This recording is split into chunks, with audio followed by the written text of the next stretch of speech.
I spend every week telling you how to get better results for your business with Google Ads. But there's a really important thing that we haven't discussed before. What types of businesses should not run Google Ads? Many of you have asked me this question, so today we're getting to the answer. I'm your host, Jyll Saskin Gales. I spent 6 years working for big brands at Google, and now I work for you. This is Inside Google Ads, episode 80, Setting Expectations. Our first question today came worded in slightly different ways from two different people. Harrison Jack Hepp asked on LinkedIn, how do you determine if Google Ads is right for a business? For example, determining a budget, whether margins make sense, can you track accurately enough, is there enough search volume, etc. And Jason King on LinkedIn asked, when would you recommend someone shouldn't use Google Ads? So who should run Google Ads and who shouldn't? Well, I always say that ads should follow organic. You should prove out the core thesis of your business before running ads. What do I mean by that? You need to figure out what is it that you're offering, the product or service, the thing people can buy. How are you communicating that? And who are you communicating it to?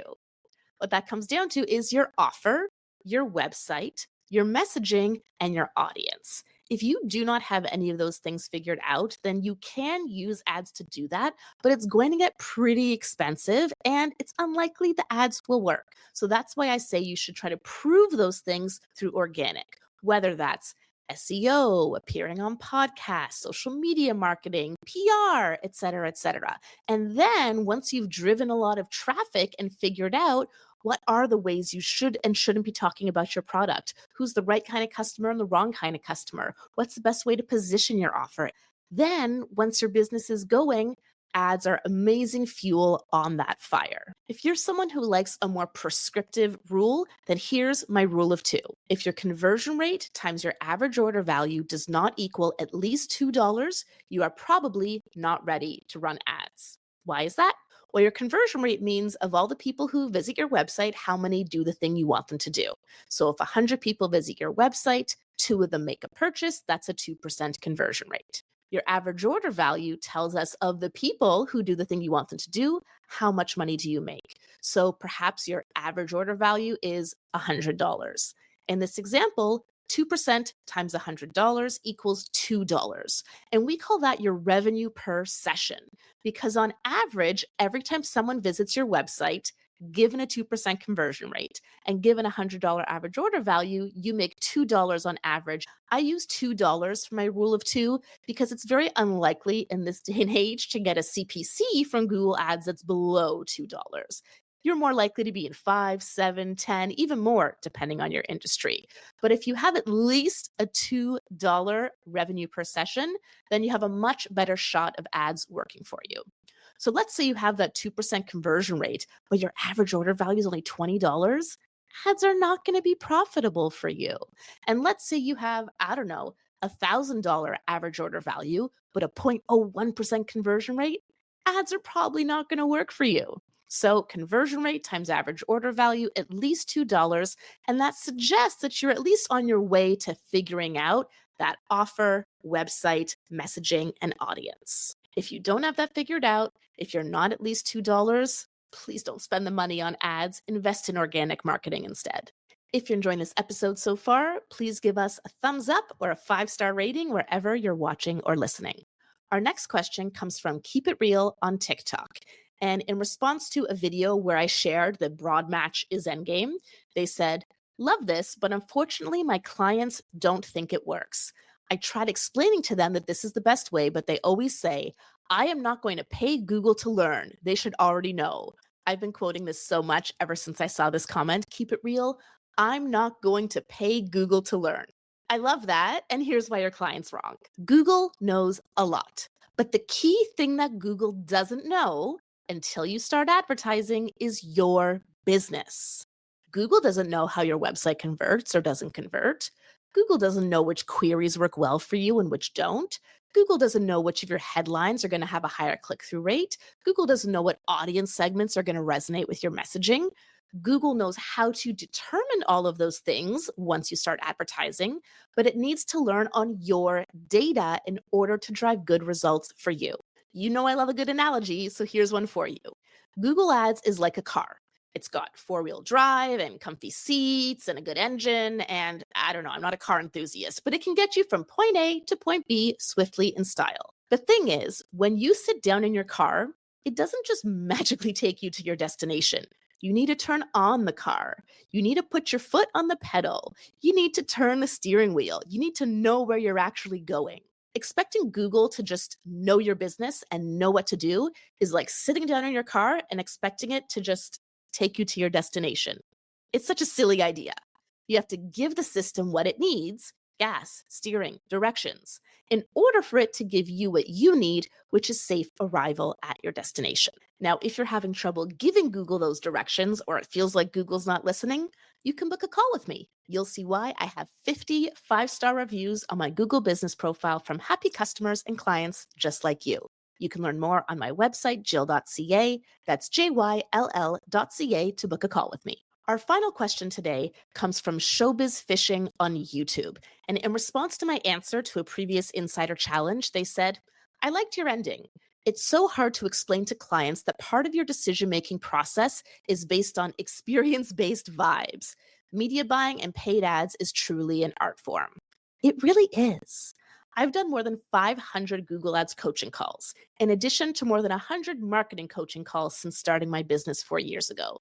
So I'm at the point now where I can look at a Google Ads account and within a few minutes have a pretty good idea of what I'll find once we pop the hood and look at the search terms, the ad copy, etc.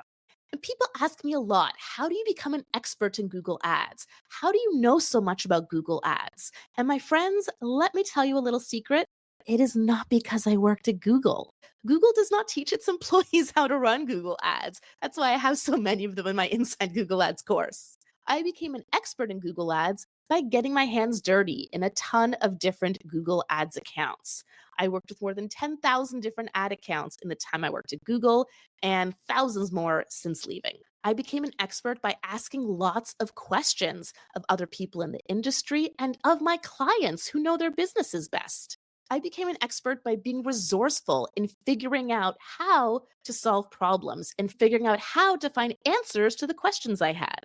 And I became an expert by staying humble. Even as a top expert in the world, I will still get on calls sometimes where initially, I don't know what the heck is going on. So I figure it out. Or I will see something that just doesn't seem possible, but it is.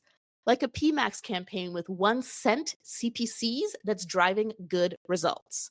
Or a search campaign with 10 out of 10 quality score on all non-brand keywords. Or a small business owner running a search campaign with broad match and search partners and hundreds of keywords and no negatives and literally everything that should be wrong, and yet it's driving good results.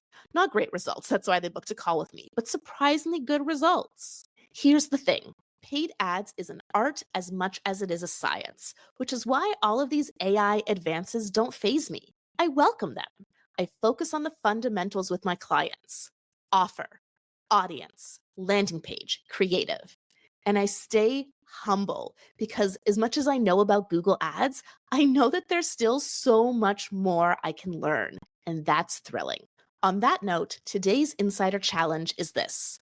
Let's say that you, like me, started working with a client like the small business owner I just mentioned. $20 a day search campaign set up completely, for lack of a better word, wrong. You know, hundreds of broad match keywords, search partners turned on, no negatives, no assets, mediocre ad text, but to their credit, conversions set up correctly and using max conversions bidding. So you know what? Performance is pretty good. Would you leave the current setup or would you change it up?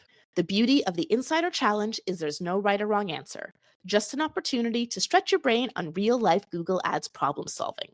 The last Insider Challenge, back in episode 74, because we've had a series of special in-depth episodes, was this. Let's say you're using broad match keywords. You review your search terms report and 90% of your spend has gone towards hidden other search terms. What do? Do you change anything? If my campaign is hitting its goals as determined by its bid strategy, and in turn hitting my business goals, then I'm not worried. So if my target CPA is $50, let's say, and the campaign is achieving that, and those are either true purchases or it's leads, but the leads are quality, then I'd let it be. The automation is automationing, it's doing what it's supposed to do. If I'm not hitting my goals, then I would try to figure out why are so many of my search terms not visible? How are the other search terms performing versus the visible search terms? And what does that tell me about what I might need to do? Negative keywords could potentially be helpful here, but more likely, if a ton of the spend is going towards other and it's not performing well, there's likely a more fundamental issue with the conversion tracking, with a disconnect between my ads and my landing page, contributing to a low conversion rate, or maybe just the landing page itself or the offer needs work. So, something going wrong, which is why the campaign is not getting the data it needs to drive me towards the searches that are going to perform well. Remember to always look for the root cause of an issue rather than just slapping band aids on top. Do you agree? Disagree? I'm Jill Saskin Gales, and I'll see you next time inside Google Ads.